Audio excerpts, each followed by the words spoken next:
నటుడు బాలయ్య నిర్మాతగా మారి నిర్మించిన తొలి సినిమా చెల్లెలి కాపురం.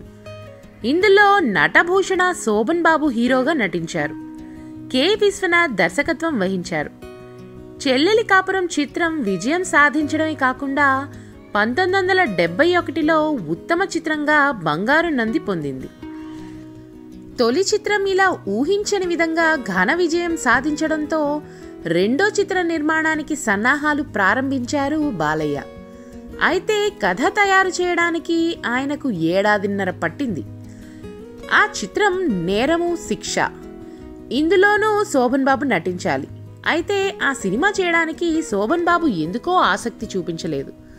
అప్పుడు సూపర్ స్టార్ కృష్ణ దగ్గరకు వెళ్లి డేట్స్ అడిగారు బాలయ్య. కథ నచ్చడంతో కృష్ణ సినిమా చేయడానికి అంగీకరించి వెంటనే డేట్స్ ఇచ్చారు. ఆయన ఇచ్చిన కాల్ షీట్స్కు హీరోయిన్స్ ఎవరూ దొరకకపోవడంతో తెలుగులో అప్పుడప్పుడే పేరు తెచ్చుకుంటున్న కన్నడ నటి భారతిని ఎంపిక చేశారు. దర్శకత్వ బాధ్యతలు చేపట్టిన కె విశ్వనాథ్ బాలయ్య రాసిన కథకు బాగా మెరుగులు దిద్దారు.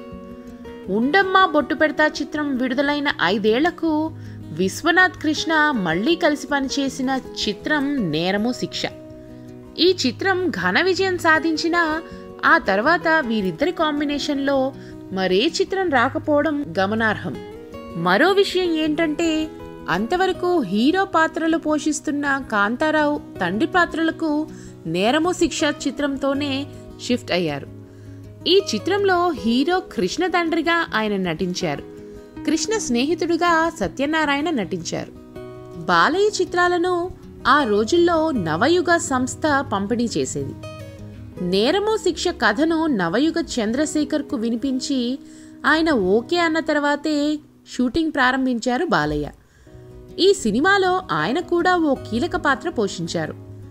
తదనంతర కాలంలో నిర్మాతగా మారిన ఏడిద నాగేశ్వరరావు ఈ చిత్రంలో కృష్ణ కారు డ్రైవర్గా నటించారు. నేరము శిక్ష షూటింగ్ మొదలుపెట్టి 10 రీళ్ల వరకు తీసిన తర్వాత బాలయ్యకు ఓ పెద్ద సమస్య ఎదురైంది. అదేంటంటే ఆ సమయంలోనే శోభన్ బాబు హీరోగా తాతినేని ప్రకాశరావు దర్శకత్వంలో మైనర్ బాబు షూటింగ్ జరుగుతోంది. నవయుగ డిస్ట్రిబ్యూటర్స్ ఆధ్వర్యంలో ఆ సినిమా షూటింగ్ జరుగుతోంది. అందులో వాణిశ్రీ కథానాయిక. ఆ సినిమా షూటింగ్ కూడా చాలా భాగం పూర్తయిన తర్వాత ఈ 2 చిత్రాల్లో మెయిన్ పాయింట్ ఒకటేనని ఎవరో చెప్పారు. ఆ న్యూస్ ఇరు వర్గాలకు షాక్ ఇచ్చింది. ఒకరోజు నవయుగ చంద్రశేఖరరావు పిలిస్తే వాళ్ళు ఆఫీస్కి వెళ్లారు బాలయ్య. మీరు ఇంతవరకు తీసిన సినిమా రషెస్ ప్రకాష్ రావు గారు చూస్తామని అడుగుతున్నారు, మీకు ఏమైనా అభ్యంతరమా అని అడిగారు చంద్రశేఖరరావు. మీరు చూపించమంటే చూపిస్తాను అన్నారు బాలయ్య. చూపించమని చెప్పారు చంద్రశేఖరరావు. నేరము శిక్ష రష్ చూసి 2 చిత్రాల్లోనూ సెంట్రల్ థీమ్ ఒకటేనని తేల్చారు ప్రకాశరావు. మనిషికి మనసే సాక్షి. మనిషి విధించే శిక్ష తప్పించుకున్నా మనసు విధించే శిక్ష తప్పించుకోవడం కష్టం. ఇది ఆ 2 చిత్రాల్లోని పాయింట్. మర్నాడు మళ్లీ నవయుగ ఆఫీస్లో మీటింగ్ పెట్టారు. కొంత వాదోపవాదాలు జరిగిన తర్వాత నేరము శిక్షలో కొన్ని సీన్లు మార్చమని తాతినేని ప్రకాశరావు అడిగారు. బాలయ్య ఒప్పుకోలేదు.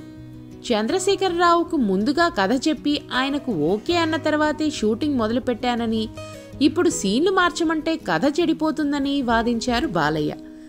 ఇరు వర్గాలు వెనక్కి తగ్గకపోవడంతో రాజీ మార్గం కనపడక ఎవరి దారిన వాళ్ళు వెళ్లిపోయారు. నేరము శిక్ష, మైనర్ బాబు చిత్రాలు షూటింగ్స్ యథావిధిగా కొనసాగాయి.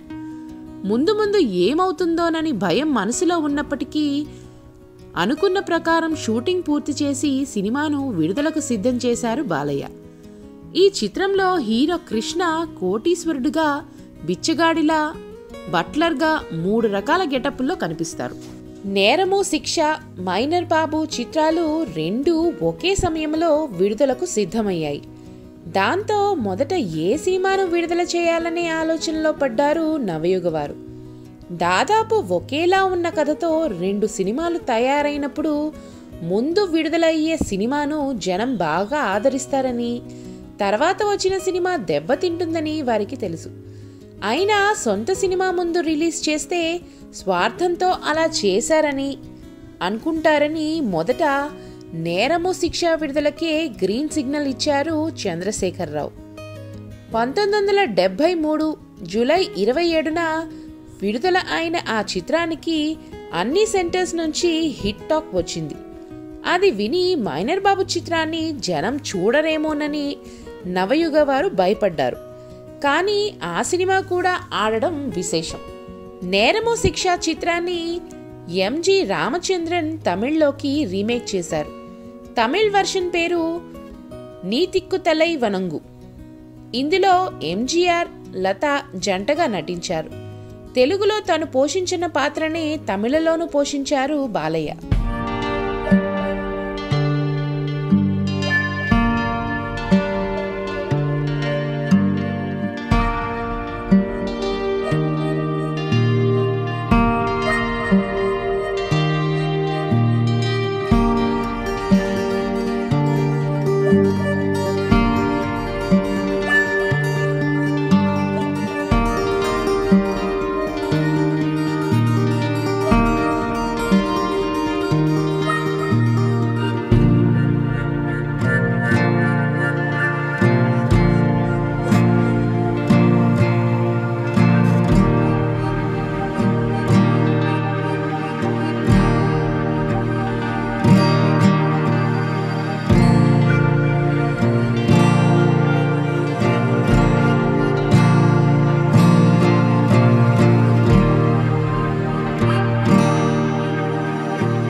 ఈ వీడియో మీకు నచ్చితే లైక్ చేయండి, షేర్ చేయండి, వెంటనే సబ్స్క్రైబ్ కూడా చేయండి.